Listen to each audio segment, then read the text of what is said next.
Sir Kiran ఏంటిది సవాళ్ళ మోత? Sir ఇప్పుడు కేఎస్ ప్రసాద్ గారు అంటే వాళ్ళ ఆయనకేం కొత్త కాదు, చాలా కన్వీనియంట్గా చాలా కాన్ఫిడెంట్గా అబద్ధాలు చెప్పేస్తారు. మళ్ళీ దాన్ని మేము ప్రతిసారి ఆయన అబద్ధాలు చెప్పటం, మళ్ళీ దాన్ని మేము కరెక్ట్ చేయాలి. ఇందులో అబద్ధం ఉంది కిరణ్. ఆయన ఇంట్రడక్షన్ వినలేదా మీరు? త్రిమూర్తి అని చెప్పి లోకేషన్ అండ్ చంద్రబాబు నాయుడు గారు పవన్ కళ్యాణ్ గురించి చెప్పారు. సరేలేండి, దాన్ని కౌంటర్ చేస్తూ అడిగినప్పుడు మాధవ్ గారు అన్నప్పుడు ఆటోలో తిరిగారు. ఇదే కౌంటర్. ట్రోల్ అవుతున్నది అది పెద్ద పాయింట్.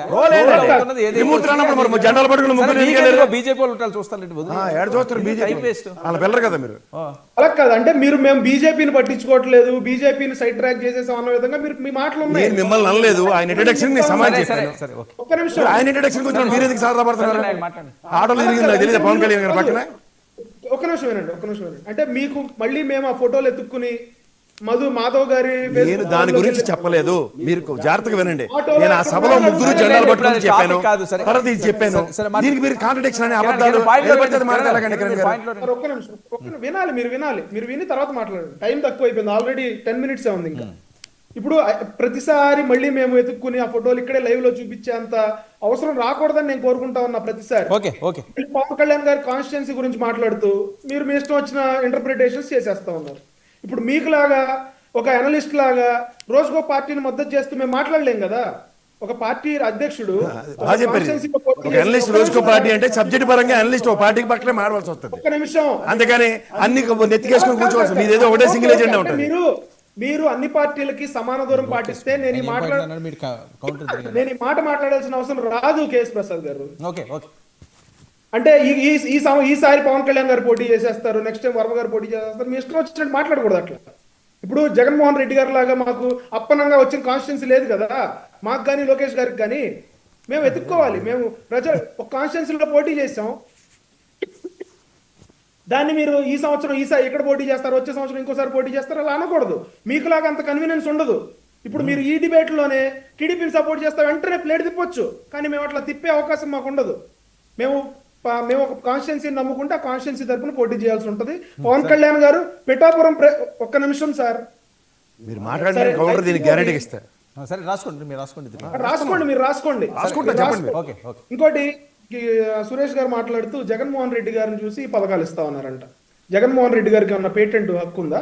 ఈ పథకాలు ఆయనే చెప్పాలి, తర్వాత వచ్చిన ప్రభుత్వాలు దానికి అనుబంధంగానో లేకపోతే దాన్ని ఇంప్రవైజ్ చేసో పథకాలు ఇవ్వకూడదని చెప్పేమన్నా మీరు పేటెంట్ హక్కులు ఏమైనా తీసుకుంటా ఉన్నారా? లేకపోతే జగన్మోహన్ రెడ్డి గారిని చూసే భయపడి అమెరికాలో ట్రంప్ కూడా సంక్షేమ పథకాలు అమలు చేస్తా ఉన్నాడా?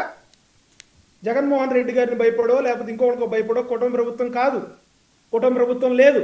మేము ఏదైతే హామీలు ఇచ్చామో ఆర్థిక ఇబ్బందులు ఉన్నా కూడా, ఈ రోజున పవన్ కళ్యాణ్ గారు చెప్పారు 450 కోట్ల పైచిలకు రూపాయలు ఆర్థిక ఇబ్బంది ఉన్నా కూడా స్త్రీశక్తి పథకం వల్ల ఆటో డ్రైవర్ సోదరులు ఇబ్బంది పడతా ఉన్నారు కాబట్టి వాళ్ళకి ఎంతో కొంత చన్నీళ్ళకి వేడి నీళ్ళు తోడన్నట్టు, వేడి నీళ్ళకి చన్నీళ్ళు తోడన్నట్టు వాళ్ళకి ఎంతో కొంత ఆర్థిక స్వాలంబన ఉండాలి కాబట్టి ఈ రోజున 15,000 రూపాయలు ఒక్కొక్క ఆటో డ్రైవర్కి, ఎలిజిబుల్ ఆటో డ్రైవర్కి ఇస్తా ఉన్నారు.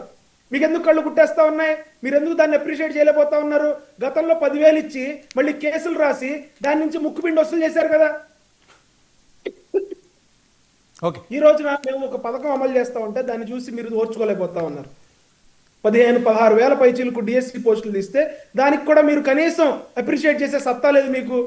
5 సంవత్సరాలు మెగా డిఎస్సి అని చెప్పి 50,000 పోస్టులు తీస్తానని చెప్పి జగన్మోహన్ రెడ్డి గారు డిఎస్సి వాళ్ళందరినీ, అభ్యర్థులందరినీ మోసం చేస్తే ఈ రోజున 16,000 పోస్టులు తీసి వాళ్ళకి ఉద్యోగాలు ఇస్తా ఉంటే దాన్ని అప్రిషియేట్ చేయలేకపోతాను. సురేష్ గారు ఏంటి పాదయాత్రట జగన్మోహన్ రెడ్డి ఎక్కడి నుంచి సార్? బెంగళూరు నుంచా, ఆంధ్ర నుంచా?